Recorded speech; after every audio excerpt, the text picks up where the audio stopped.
Tapos, ang pinasok lang sa BICAM dito is 5 billion and 4 billion each. So, ang napasok dun sa small committee is 13 billion. Dun sa isa, yung isa 14 billion. So, sino yung nagpasok ng 13 billion na yun at saan tinanggal yun? Parang ang ginagawa lamang ng Pangulo ay for optics, for show. Magandang hapon mga kabisdak, tablado si Tambaloslos kay Toby Tiangco. Nagwala sa Kongreso, hinanap yung BICAM report. Patay ka dyan. Bago ang lahat, palike po muna, pa-share, pa-subscribe. At pakipindot po ang inyong notification bell upang lagi po kayong updated sa ating mga video. Ayan na nga po mga kabisdak, hinahanap po ni Toby Tiangco ang report ng BICAM. Dapat daw ito malaman ng taong bayan at bigyan ng kopya ang mga kongresista. I-awards na. Hindi masagot-sagot ng bagong tuta ni Martin Romualdez ang birada ni Toby Tiangco. At ayon naman kay Attorney Topacio, parang drama-drama lang, for show lang umano ang ginagawa ni Bongbong Marcos tungkol po dito sa maanumalyang flood control projects na puro ghost. Guni-guni lang ayon sa kanya, na puro palpak, gumoho. Dagdag ni Attorney Ferdinand Topacio, mukhang takot umano itong si Marcos kay Mayor Magalong. Kasi nga gusto ni Mayor Magalong siya yung maglilid sa independent body na mag-imbestiga dito sa maanumalyang flood control projects. Kung nung panahon ni kay panahon ba ni yung napulis? Kung may napulis scam ngayon, may flood control scam, my God. Ang taong bayan dito magising na ho. Kaya naman nagkaroon po ng press con itong sila Attorney Ferdinand Topacio at binanatan itong si Marcos dahil pa mukhang hindi di umano seryoso ang kagustuhan ni Bongbong Marcos na mag-imbestiga dito sa maanumalyang flood control. Mukhang drama-drama lang ho ito. Mga kabisdak, ayon kay Attorney Ferdinand Topacio, pakinggan po natin. This morning, I am wearing the hat. You know, I wear many hats. But right now, I'm wearing the hat of Deputy Spokesman for the Partido Demokratiko Pilipino. Kaya naka-uniforme ako eh. So, I would like to start by reading the short statement. Well, maybe I should just summarize it. It's not so short a statement. So, ang stand po ng PDP regarding the ongoing flood control investigation, so-called, being headed by no less than the President, is that, of course, we welcome any investigation on any government anomaly because good governance and anti-corruption is number one in our platform of government ng PDP. However, such investigation must be an honest-to-goodness investigation. Correct. Dapat sincere. Seryoso. Ang problema po, sa nakikita namin ngayon, parang ang ginagawa lamang ng Pangulo ay for optics, for show. Bakit ko po nasabi ito? Unang-una, okay, imbestigahan natin ang mga contractors. Ngunit, it takes two to tango. And in the case of the so-called floodgate, it takes more than two to tango. More than the contractors, unang-una tignan po natin yung DPWH. Correct. Hindi po ba ang DPWH ang gumagawa ng disenyo? Hindi ba yung back nila, yung Bids and Awards Committee, ang nag-approve ng mga bids? Hindi po ba DPWH ang nagde-determine kung completed yung project according to specifications? Why look at only the contractors? And why look only at specific contractors? Hindi ba 15 yung binigay na listahan ni Pangulong Marcos? And there are reports, I'm not saying these reports are true, that some of those contractors have links to members of Congress, not only members of Congress, but the leadership of the House of Representatives. Martin Bakit Romualdez. hindi tinitignan yung anggulong yun?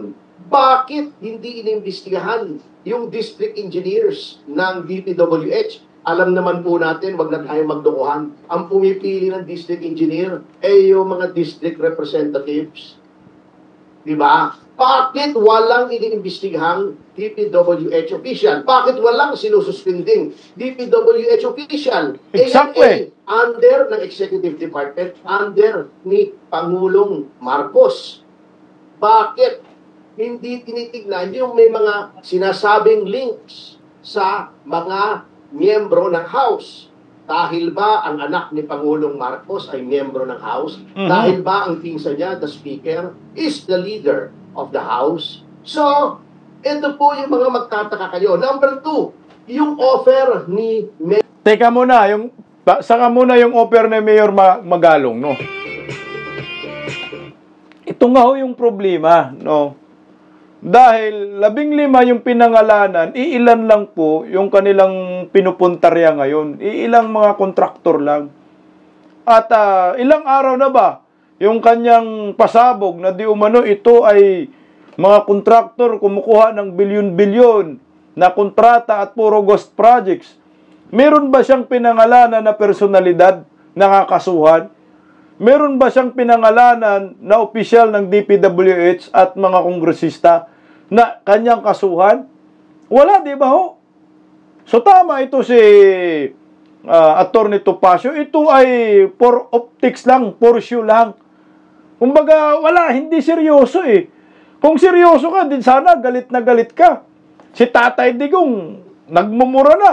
Kunting kunting singaw lang na anomalya sa kanyang mga gabinete. Anong ginagawa ni Tatay Digong? Automatic. Tinatanggal ka sa pwesto. Pagkatanggal mo sa pwesto, iniimbestigahan ka kagad, sinasampahan ka ng kaso, pinaparusahan ka. Ganon si Tatay Digong, mabilis umaksyon pagdating sa korupsyon. Pero ito, bilyon-bilyon na flood control, may pinangalanan na 15 mga kontraktor. O sino yung district engineer dito? Di ba ho? Sino yung DPWH dito? Sino yung mga direktor dito? Sa naturang kontrata sa Bulacan na bilyon-bilyon, 98 billion pesos sa flood control, pero palpak. Ni isa walang pinangalanan eh. Ni isa walang kinasuhan, ni isang opisyal ng DPWH, walang tinanggal itong si Bongbong Marcos. Paano mo masasabing seryoso? Hindi seryoso nga. Kunyari lang yan. Kasi nga sila matatamaan dyan eh. Damay-damay yung pinsan niya dyan, si Romualdez, damay ho dito. Kaya nasabi siguro ni Atty. Ferdinand Topacio, wala, show lang ito. Papakitang tao lang, hindi seryoso. Kasi imbestigahan nila sarili nila. Ito yung offer ni Mayor Magalong, isa pa. Bakit hindi tinanggap ng Palacio de Polvoron? Yung offer ni Mayor Magalong. Ito, pakinggan natin, sinasabi Mayor Mayor Benjamin Atty. Topacio. Magalong, kasama lang natin nung Sabado, to investigate. Nag-o-offer yung tao. Bakit ni-reject? Correct. Natatakot ba sila na hindi kayang kontrolin si Mayor Magalong? Kapag ng Board of Inquiry ng PNP on the Mama Sapano Massacre, yan po, makikita ninyo ang role niya. If you watch my movie Mama Sapano sa Netflix, still showing, may libreng vlogging na rin, pasensya na kayo.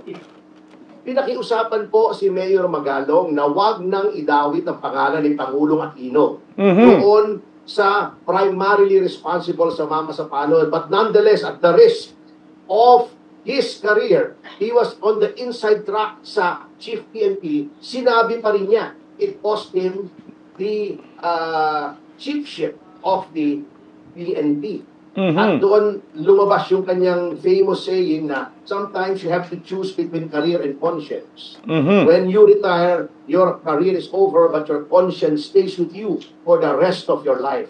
Takot ba sila that Mayor Magalong will call it as he sees it? Gusto ba nila ang nag-iimbestiga? Congress, sila mismo eh. Hindi po pwede. Kaya tama yung mga calls for an independent third party na mag-imbestiga. Ngunit, mukhang hindi sincere.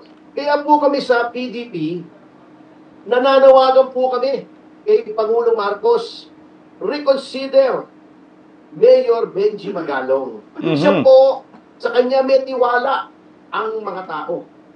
Sapagkat alam na wala siyang ibang agenda rito. Instead of shooting the messenger, at tutulig sa inila si Mayor Magalong. Sasabihin nila, ikaw ang magsumiti ng ebidensya. Bigyan nyo ng power si Mayor Magalong to gather evidence. Yes. Create by executive order a board of inquiry. Give it powers para to get to the bottom of this. Tama ka dyan, Atty. Ferdinand Topacio, talagang takot po ang palasyo dito kay Mayor Magalong. Kasi nga, si Mayor Magalong hindi nabubusalan. Pag kung meron talaga siyang nalalaman, ikakanta niya at hindi po yan natatakot. Dating militar po yan, di ba? Kung ngayon, nag-iisip din sila, kaya parang dinidiscourage. Hindi ang palasyo si Mayor Magalong na magiging leader sa gagawing independent body para mag-imbestiga dito sa flood control. Lahat sila hagip dyan eh. Talagang lahat, tatablahin sila ni Mayor Magalong at malalaman natin yung katotohanan. Dito na nga ho tayo papasok sa sinasabi na kung seryoso itong si Bongbong Marcos na may managot sa flood control projects na inamin na nilang palpak. Aba, ito si Mayor Magalong, bakit takot kayo? Hindi yung binibira pa ho ninyo si Mayor Magalong. Tuloy, Atty. Ferdinand Topacio. Ang interpretation ni President Marcos to get to the bottom of this, nagpakuha ng mga divers daw. To get to the bottom of it. Sinabi, manipis, etc. Hindi naman kinuha ng litrato, wala namang ginawa. Then, walang report. Nila, pipili siya ng mga kontraktor. Nasa tingin namin, yun ang walang link sa mga nasa house. Yung mga contractors na sinasabi na may link doon sa mga, alam naman natin yan, open secret naman yan. Bakit hindi tinuturo? Bakit hindi pinagpapaliwanag? Yun po ang problema namin. So, we in the Partido Demokratiko Pilipino are calling, number one, stop the optics. Stop the show. Stop the showbiz. Honest to goodness, sincere, good faith investigation led by a person of unimpeachable integrity. Si Mayor Magalong yan, bigyan nyo ng mga members yung kanyang commission na talagang wala rin na agenda, mga retired justices perhaps. Correct. Yun ang maganda. Yung hindi kayang, busalan. Yan. Yun ang tignan natin. Kilala naman po natin kung sinong may integrity, sinong may probity, sinong wala. Yung may tiwala ang tao. And number three, let the hammer fall where it may. Huwag tayo mag-single out ng kung sinong contractor. Lahat po, imbestigahan natin. Number four, yung mga under po sa executive, yung mga DPWH personnel, isuspend muna and then kung sibakin. Pag lifestyle talaga. Madali naman po yan eh. The buck stops with the president, mga tao niya yan, mga executive officers niya. He's the chief executive. He should be responsible for them and he should discipline them kung talagang sincero siya. Napakadali po. The powers of the presidency are vast. Kung talagang gustong malaman ang katotohanan dito, kayang-kaya ni Pangulong Marcos. All we need is a strong leader. Salamat po. Paano nga magawa yan, Atty. Ferdinand Topacio? Weak nga. Kasi tama naman kasi, kung seryoso ka, meron ko sinasabi mo, may anomalya. Bakit ngayon hanggang ngayon hindi pa masibak-sibak yung DPWH? Sinibak mo na sana para hindi mapagtakpan yung mga kalukuhan. Yung mga lahat ng mga direktor, na regional director ba tawag dyan sa DPWH, na mayroong maanomalyang proyekto, pinagsisibak na lahat yan. Pinagtatanggal kung talagang seryoso. Hindi nga seryoso eh. Kunyari lang. Kasi nabibisto na sila sa flood control projects na hinahanap ng taong bayan, yung 5,500, dahil binabaha at binabaha ang Pilipinas. Lumulubog tayo eh. Ambon lang, baha na agad eh. Kunting ulan lang, baha ang buong Pilipinas. Kasi nga walang flood control projects na papasok sa dyan eh.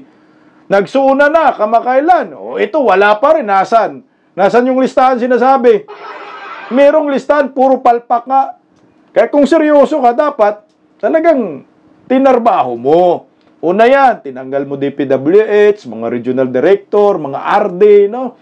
Mga USIC, ASIC, na may ano dito, kinalaman. Tapos yung mga kongresista, pinapangalanan. Hanggang ngayon, wala namang kongresistang pinapangalanan. Ibig sabihin, pinapara. Dapat ito, si Mayor Magalong nga, gumawa na dapat sila ng independent body kung hindi sila takot kay Mayor Magalong at wala silang kinalaman sa bilyones, trilyon na yata ito mga kabistak, na pundo ng bayan na nasasayang lamang dahil dito sa flood control project na scam. Ito, Mayor Magalong. Lahat nilalagay mo, naghanap kayo ng tao na maayos, walang nagawa, walang independent body na ginawa si Bongbong, kaya hindi seryoso. Tama ka dyan, Attorney Ferdinand Topacio. Pakinggan natin si dagdag kay Kung Jing Paras. Ito lang po masasabi ko, with due respect. Itong mga patutsada, propaganda, at mga, kung sa Bisaya pa, paukyab ni Marcos, ito lahat ay just to erase his dwindling, public support. Napakababa ng kanya ng survey. Correct. So he wants to bring it back. Pero inaakusahan niya yung sabi niya, mahiya naman kayo. Ang dapat sinasabi sana niya doon sa zona niya, mahiya tayo. Yun nga yung sinabi, Kuya Howard. Mahiya naman kayo. Para wala siyang kinalaman. Naghugas kamay nga. Dapat mahiya tayo. Kasi kayo naman yung may hawak ng pondo. Kayo yung presidente. Papapabango para tataas yung rating. Hindi na. Bagsak na eh. Wala nang tiwala ang taong bayan dyan. Meron sigurong survey. Kung okta, good sa dyan. Pag okta. Pero pag hindi okta mag-survey, talagang bagsak siya sa totoong survey. Ang mga tao galit na, lalo na dito sa flood control. Nagpapabango nga para tumaas yung rating dahil sad-sad na, walang tiwala ang taong bayan. Kaya nga, tama yung sinasabi ni Atty. Jing Paras, bakit mahiya naman kayo? Dapat mahiya naman tayo kasi nga, naglilinis. Akala mo naman, hindi kurakot, isang damakmak na korupsyon. Tuloy Why? Because yung pang mga pondo na yan, na nilulustay daw, sabi niya, mahiya kayo, nilustay niyo yung pondo. Lalabas ba yung mga pondo na yan kung hindi niya pinirmahan yung General Appropriations Act? Sakto! Pinaglulustay ng mga...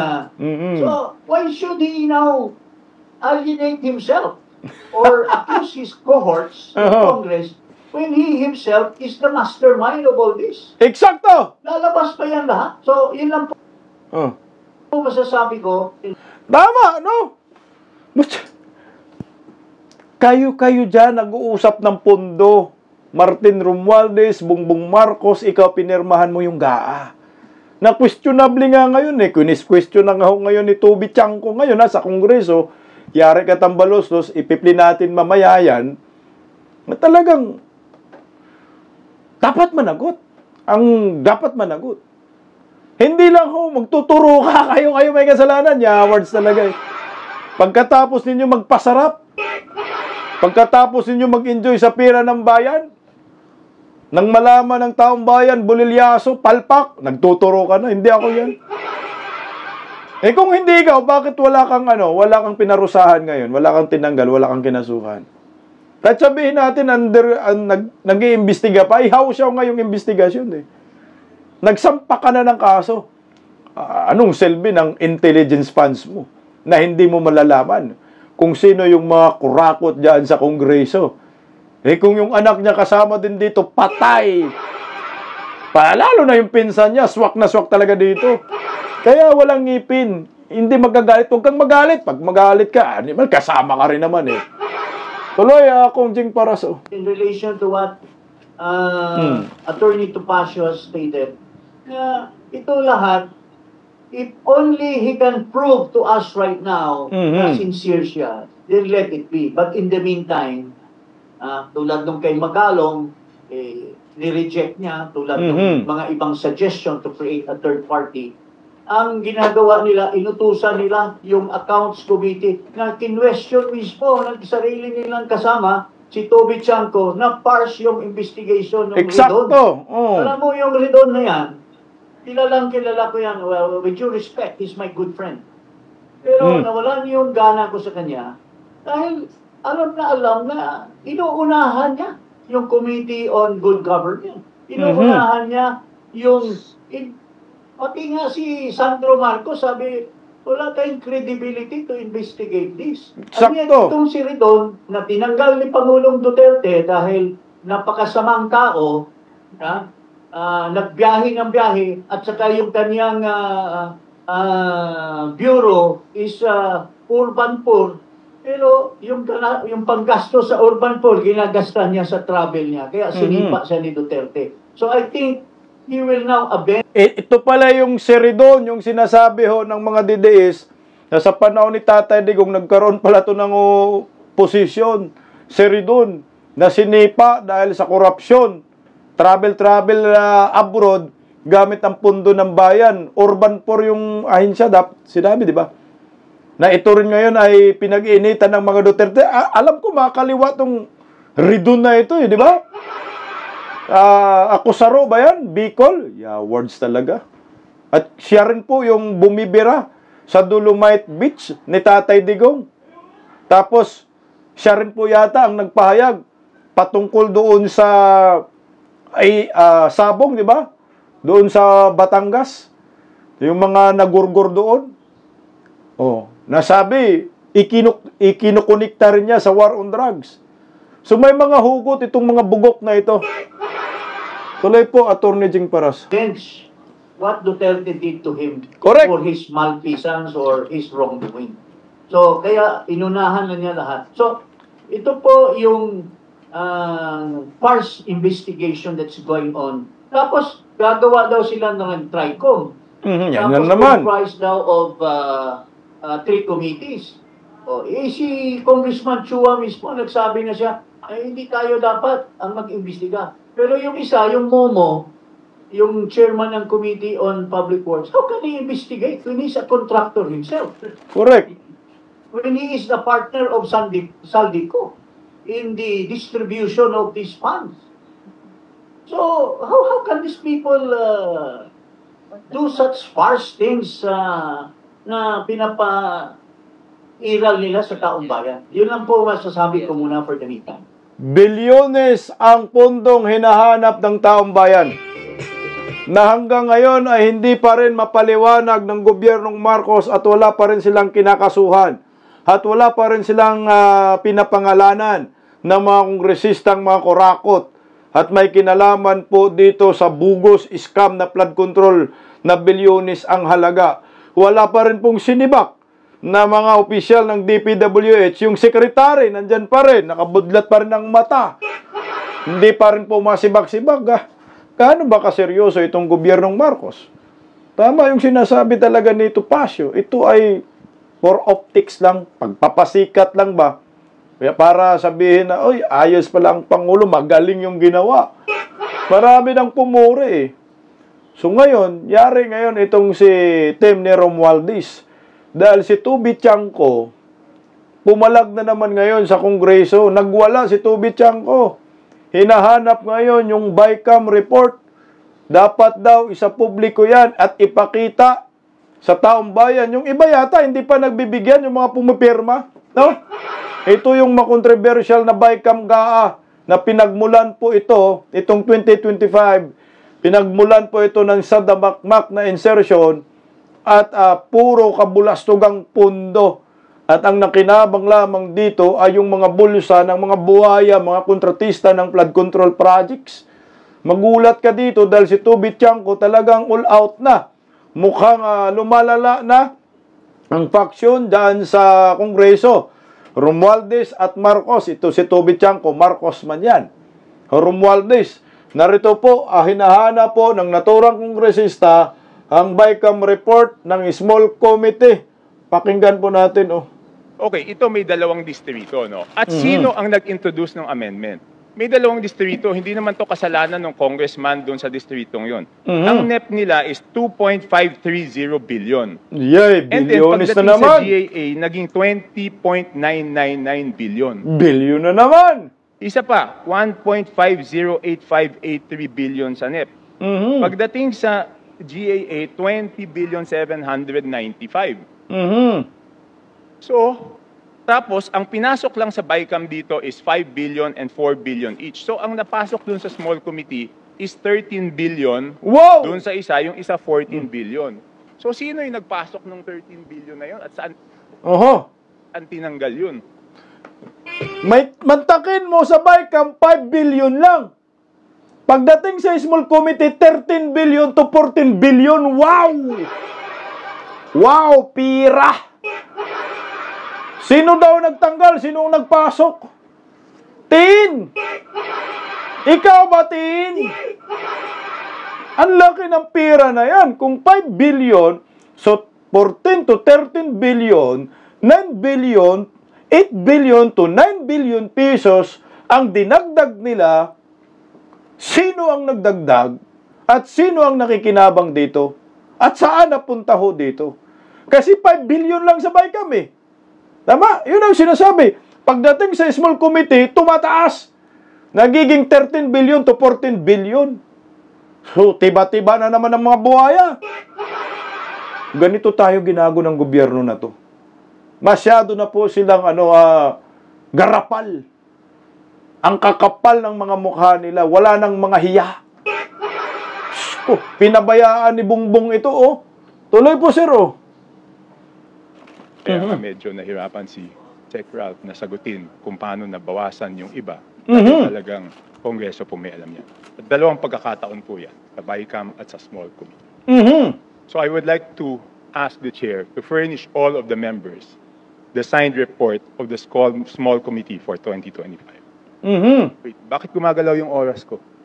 Nagalit siya dyan, Will be put under consideration and we will let you know if it's possible to... Ayay! Ibalik, yung BICAM yung hiningi, report pati report ng small committee. Hindi bibigay? Bakit? Ito, nabubuisit si Toby Chanko dyan, Madam Chair, why should it be put under consideration? This is a public record. This is in accordance with our rules. That all committee reports must be given to all members. Exactly. And that shouldn't be taken against my time because you're telling me that... Nagalit pa kasi binawasan yung oras. Sinasabi na that will be taken into consideration. Nagalit pa.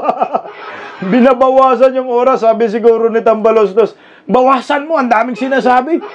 Binibira na tayo, pati BICAM report, small committee report, hinahanap na ni Toby Chanko. Bawas mo yung oras para kunting damage. Nasita Tuloy, It should not be taken into consideration. Efficient and effective access to and dissemination of appropriate and accurate information are imperative in lawmaking. So why should it be taken into consideration, Madam Chair? This representation was not the appropriations chair at the time. So the person who's covering the jurisdiction of that particular document, that is a document within the purview of the 19th Congress. Uy! Do I have to read the rules again regarding archives of all documents? Patay ka dyan. Ang daming violation, Madam Chair. Walang record, hindi binigay. Ngayon, it's not readily available. Walang record sa archives. Ano to, sikreto? Patay tayo dyan. Walang record sa archives. Yung sa BICAM at the small committee. Hindi daw may bibigay kasi sa 19 Congress pa daw yun May tinatago. No? Alam nyo po yan, kung wala kayong tinatago, walang sekreto, iyan ay public documents. Open dapat yan for, titingnan ng taong bayan. Kasi, kung hindi po ninyo ibibigay yan, kay Toby Chanko, isa lang ang ibig sabihin yan. Meron kayong tinatago na hindi dapat malaman ng taong bayan. Ang problema, pumapalag itong naturang kongresista ngayon, bulilyaso ka katamba. Kahit hindi ka na yung part ng General Appropriation Committee, nung 19 Congress, madam, ikaw yung pumalit kay Kimbo, kay Kubayan, dali ka pa rin dyan. Huwag mo nang pagtakpan, madam. Kung alam mo na hindi ka sabit, ibigay mo kay Tubit-Tiangco nang mailadlad na ni Tubit-Tiangco sa publiko ang kahayupan ng mga buaya diyan sa Kongreso. Kasi kung wala po silang tinatago dito at hindi po sila natatakot na bubuksan ng bayan yan, hindi mo na kailangan magpalusot pa. Ba't ka magpapalusot? Hayaan mo. Kung malinis kayo, nasa archive. So, buksan natin sa archive. Wala nga daw record Bulilyasok ang tambalos-los ka kay Tubit-Tiangco. Damay-damay po tumaya ho ito. Titingnan po natin kung sino ang magwagi sa kanila. Team Marcos o Team Romualdez. Pero pareho lang yan. Nangabuhaya mga yan. Ang hintay na lang natin ang gaba kasi alam ko ang gaba dili magsaba. At ang Panginoon, hindi naman ho yan papayag ng mga Pilipino ay lalong babuyin lang ng mga buhaya dyan sa Kongreso. Kung totoo po talaga ito si Bongbong na may managot dito sa bilyones na flood control projects, dapat ngayon palang umpisahan na niya magtanggal ng mga tao at magsampa ng kaso sa mga buhayang ito. Anyway po mga kabisdak, kita-kits po tayo mamaya alas 8:30 sa premiere natin dito sa Bisdak Pilipinas.